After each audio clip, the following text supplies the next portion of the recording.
यस्तो भयो अहिलेको धान ए बा धान राम्रो छ के रे हैन क्यारी उँभो लाउने हो किसान रुन्छ नि मन किन रुँदैन फाइदा थोरै नोक्सानी धेरै छ 2082 साल हुँदैन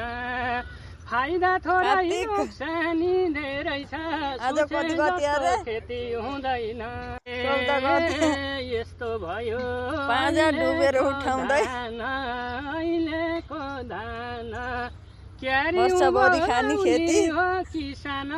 रुन्छ नि मन किन रुँदैन यी बुढाहरूको दुःख थोरै नोक्सानी धेरै छ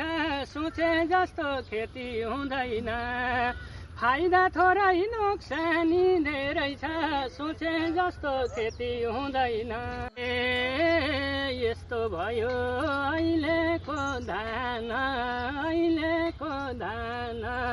क्यारी उँभो लाउने